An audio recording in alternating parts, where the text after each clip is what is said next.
Sabe quando você vê uma pessoa gata, cheirosa e pensa, nossa, chonei, com essa pessoa eu passo mal. Então, os gregos antigos talvez te entenderiam. Tan, tan, tan, tan, tch, tch, tch, tch. Paixão vem de patos, que do grego quer dizer comoção, paixão mesmo.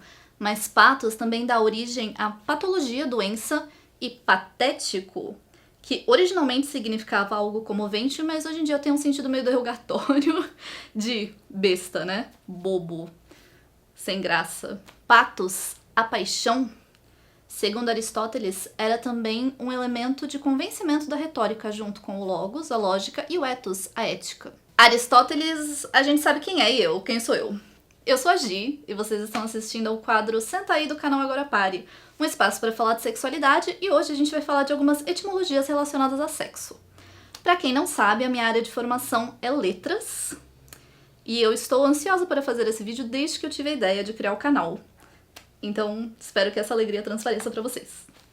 Vamos lá? Preparar esse roteiro, obviamente, exigiu alguma pesquisa e boa parte dela foi feita na internet, mas, como tem muita etimologia de boteco por aí, eu me apoiei bastante no Dicionário de Termos Eróticos, do Horácio de Almeida, que é de 1980, mas eu tenho a edição ampliada e revisada de 81, que tem quase, acho que tem mais de 4.000 termos.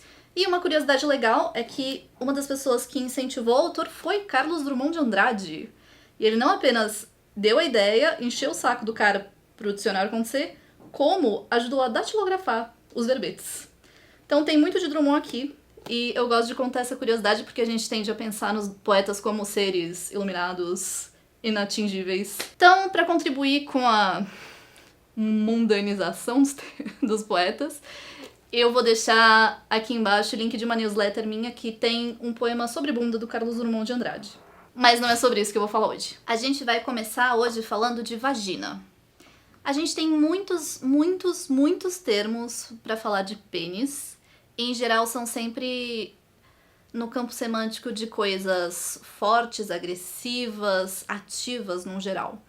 Para falar de vagina, a gente geralmente tem um campo semântico um pouco mais passivo e entramos em sinônimos de fendas e buracos. Então eu decidi me dedicar um pouco a descobrir mais sobre as poucas palavras que a gente usa de fato para se referir aos órgãos sexuais femininos externos. A genitália feminina. A palavra vagina vem do latim bainha, a bainha de guardar a espada mesmo, e tem um parentesco etimológico aí com vagem. Eu acho esse nome uma questão, já que a gente está definindo o canal vaginal em função da penetração peniana, que dentro dessa analogia significaria que é uma espada, o que não é exatamente apetitoso, mas assim é a simbologia da virilidade masculina. Vagina nem sempre foi o nome utilizado para falar do canal vaginal, e seu primeiro uso metafórico dentro de um livro de anatomia foi de um italiano chamado Matteo Realdo Colombo, em 1559, mas em 1641 a gente tem o primeiro uso como termo anatômico da palavra vagina, dessa vez por um alemão chamado Johann Wesseling. E para esclarecer a anatomia básica, caso você não saiba, vagina é o termo que a gente usa para falar do canal, e vulva é o termo que a gente usa para falar da parte externa da genitália. E de onde vem vulva? Vulva também vem do latim, a hipótese mais aceita é que vem de valva, válvula, como uma porta articulada, seguindo uma ideia de que a vulva é um portal que comunica o mundo externo ao útero e também é o portal que o bebê atravessa para chegar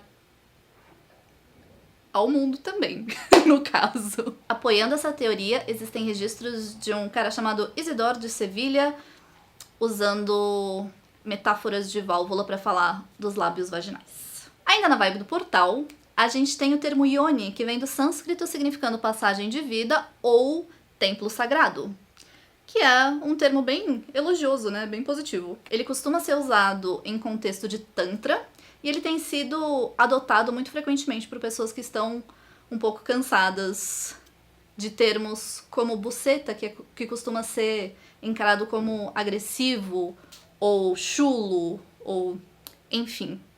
E de onde vem buceta? Buceta vem de buches, que era a madeira de uma árvore buches da qual se fazia uma caixinha na qual as mulheres costumavam guardar bens preciosos. E aí a analogia foi que aparentemente sexo é uma coisa preciosa que as mulheres guardam. Aparentemente. Existe também a hipótese de que tem algum parentesco etimológico com boca, mas eu não encontrei evidências que apoiem isso. Mas se você encontrou, põe aí nos comentários. No português a gente encontra bastante boceta associada a rapé, enquanto boceta de rapé é uma caixinha na qual se guardava rapé. E já no século XVIII, há poemas portugueses que fazem analogias ao corpo feminino usando o termo boceta. Inclusive eu vou linkar aqui uma música de 1905 em um card em algum lugar, que faz uma piada um pouco perturbadora com a boceta da vovó. Agora vamos ao pênis. De onde vem a palavra pênis? Ela vem do latim, significando originalmente cauda, ou caudinha, e em algum momento se transformou em pincel, o que faz sentido, já que o pincel geralmente era feito de pelos de animais, e atualmente temos alternativas veganas.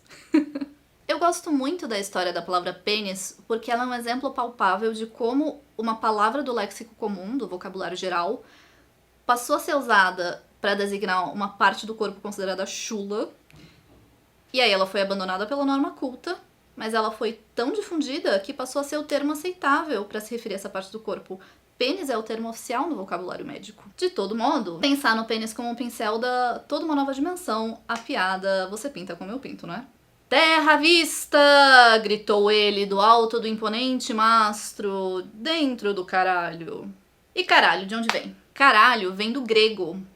É um diminutivo de carax, que era charalacu, claramente não falo grego, mas significava pau ou estaca. Em algum momento, esse termo virou uma gíria para se referir ao membro viril de um touro. E como os homens gostam muito de se associar a imagens fortes e musculosas e agressivas, daí foi um pulo para virar um termo geral para pênis. Caralho também foi adotado posteriormente pela terminologia naval para designar a cestinha no alto do mastro de caravelas. O caralho era um ponto privilegiado de observação, porém também era um lugar muito instável, então por vezes era usado como castigo para alguns maridos desobedientes. Então talvez seja por isso que existe uma conotação negativa extra no português em mandar alguém pro caralho.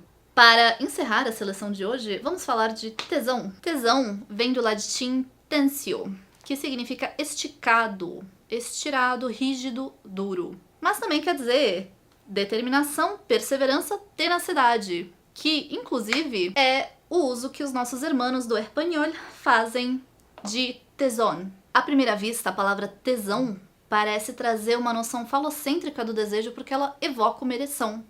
Mas você sabe quem também tem ereção? O clitóris. O clitóris, ele também tem tecido erétil, ele também se enche de sangue mediante excitação, inclusive porque vem do mesmo tecido embrionário do pênis, porém tem muito mais terminações nervosas. Então, assim... Inclusive, eu acho legal que o nosso amigo Horácio indica esse fato no seu dicionário, lembrando que é de 1980. Então, assim, parabéns, Horácio, por fazer o mínimo, mas, assim, não esperava. E por hoje é só. Vocês gostaram? Eu tenho material suficiente para transformar esse vídeo no início de uma série muito longa, porque esse é um assunto que me entusiasma muito. Se vocês têm curiosidade sobre um termo específico, ou se acham que eu fiz uma pesquisa chinfrim em algum ponto, pode deixar nos comentários que procurarei melhorar nas próximas. Senta aí, vamos conversar.